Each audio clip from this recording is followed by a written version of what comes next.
Friends, it is regrettable that a metaphorical flourish has been deliberately torn out of context. इसको वापस कुछ करिए, इसका क्या है? Yes, testing. Hello. ठीक है?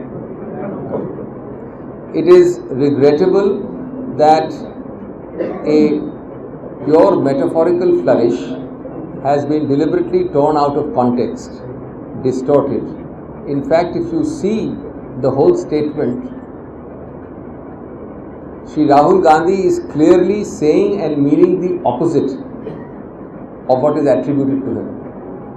His intent is to convey the great talent, industry and achievements of the people of Uttar Pradesh, and his intent is to convey the terrible misgovernance within UP which drives out these talented persons outside UP to seek work. So to read those words literally is doing great disservice to the essence of the meaning, and therefore I would request people deliberately not to play politics and not to inflame passions for narrow political gain. ये खेद की बात है, अत्यंत दुर्भाग्य की बात है कि एक चीज़ को सिर्फ बोलने के तरीके से, एक किसी चीज़ को मुहावरे के तरीके से बोलने के लिए उसको जानबूझकर डिस्टॉर्ट किया गया है, विकृत किया गया है। और श्री राहुल गांधी का जो अभिप्राय था, जो उसका बड़ा स्पष्ट मतलब था, उसका ठीक उल्टा निष्कर्ष निकाला गया है। अगर उस वाक्य, उस पैराग्राफ को संदर्भ में पढ़ें तो बड़ा स्पष्ट है कि श्री राहुल गांधी ने उत्तर प्रदेश के लोगों की बहुत व्यापक टैलेंट की सराहना की, उनके कामकाज करने के तरीके, उनके हार्ड वर्क की सराहना की, और फिर इस बात पे दुहाई दी कि इतनी उपलब्धियों करने के क्षमता रखने वाले उत्तर प्रदेश के निवासियों को उत्तर प्रदेश के अंदर कुशासन के कारण बाहर जाना पड़ता है। ये क्यों होता है? ये स्पष्ट है कि उनका किसी प्रकार से न उद्देश्य था, न उन्होंने किया, न उत्तर प्रदेश का, न महाराष्ट्र का, न किसी और का अपमान।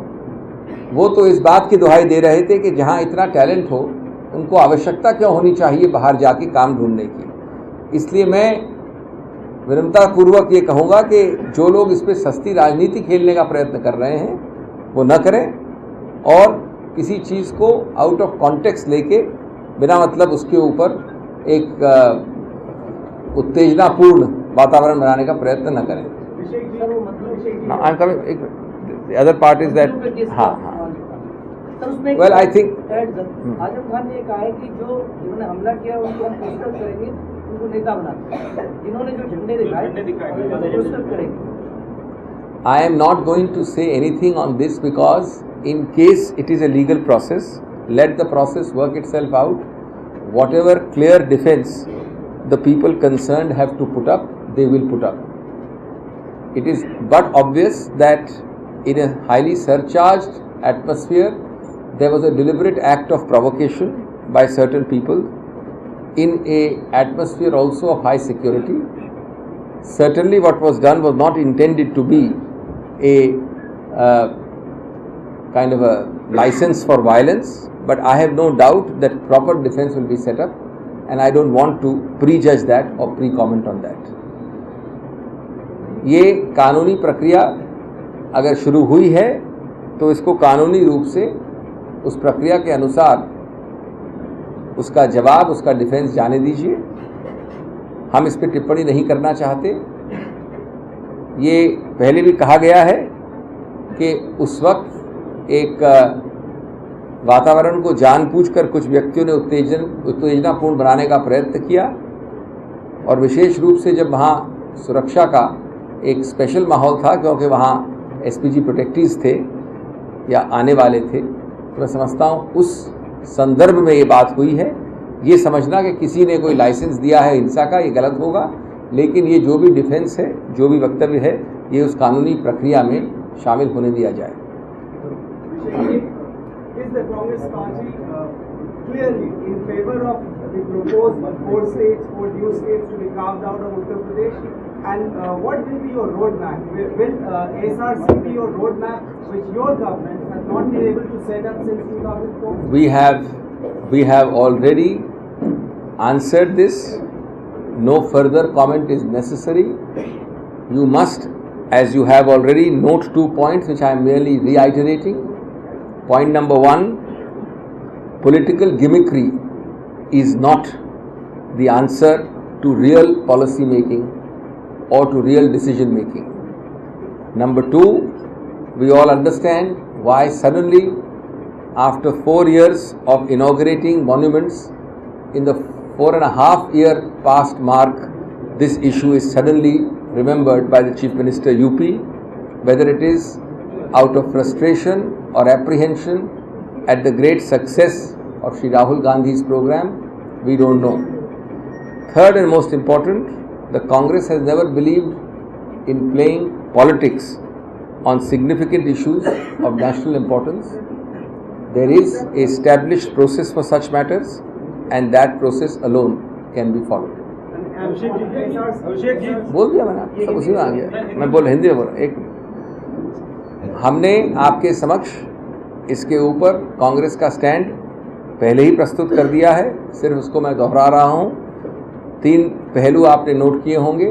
पहला कि पिछले 4 साढ़े 4 वर्षों तक मुख्यमंत्री उत्तर प्रदेश ने कई इमारतें उद्घाटित करने के बाद आज चुनाव के कुछ हफ्तों पहले इस बात को याद किया, तो मैं समझता हूँ कि ये एक राजनीतिक अगर गिमिक्री है या स्टंट है तो लोग अपना निष्कर्ष उठाएंगे। दूसरा, कांग्रेस से जहाँ तक सवाल है, कांग्रेस कभी भी इस प्रकार की राजनीतिक स्टंटबाजी में विश्वास नहीं करती है। और तीसरा कि हम राष्ट्रीय मुद्दों पे, मुद्दे जिनमें एक राष्ट्रीय प्रक्रिया, संवैधानिक प्रक्रिया होती है, उनके ऊपर कभी भी किसी प्रकार की राजनीति करने पे विश्वास नहीं करते। हमारा सोच दूरगामी है और हम इस प्रकार की शॉर्ट टर्म नी जर्क रिएक्शन में विश्वास नहीं करते।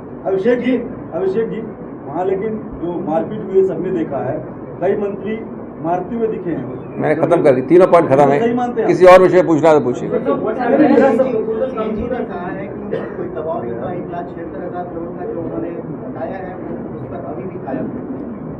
हाँ, निश्चित रूप से ये तो साक्ष्य होते हैं किसी संसदीय समिति के समक्ष। उनका मत है, संसदीय समिति निर्णित करेगी।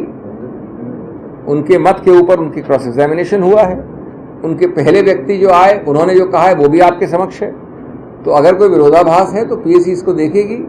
जो तथ्य हैं वो आपके समक्ष बड़े स्पष्ट रूप से हैं और उन तथ्य से किस हद तक एक बड़ा प्रश्न चिन्ह उठता है वो भी आपके समक्ष है। 1 minute, this is a parliamentary committee process. Certainly one person is entitled to his witness's opinion. The parliamentary committee will decide. What the CAG has said has also been subject to cross-examination. What the person before him and the persons before him who came as witnesses have said has also come in the public domain.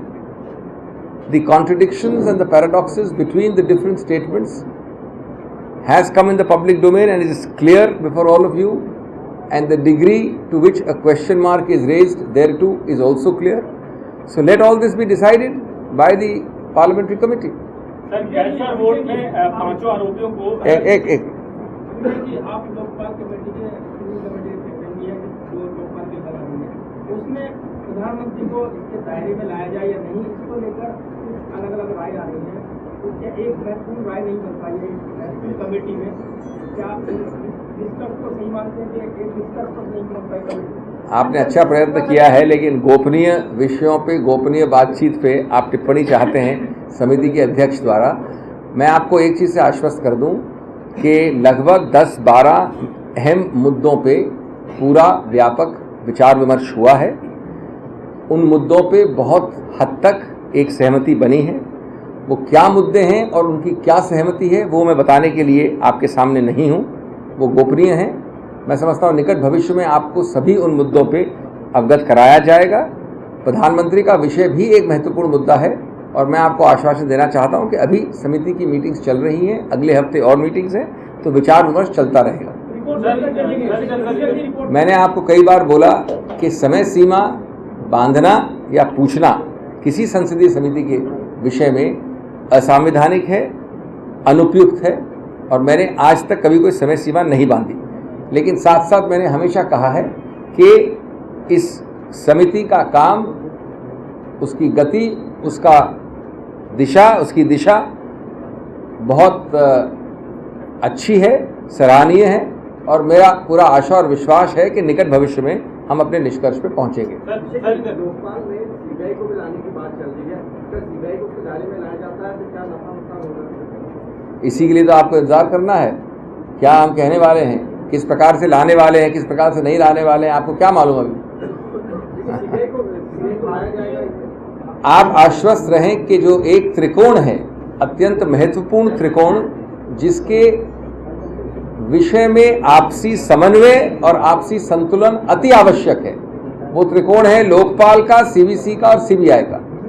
उस त्रिकोण में संतुलन और समन्वय बनाने का पूरा प्रयत्न किया जाएगा और उसी विषय पे पूरी तरह से सहमति उजागर की जाएगी जिससे देश का हित हो। उसका क्या निष्कर्ष होगा उसके लिए थोड़ा इंतजार करें।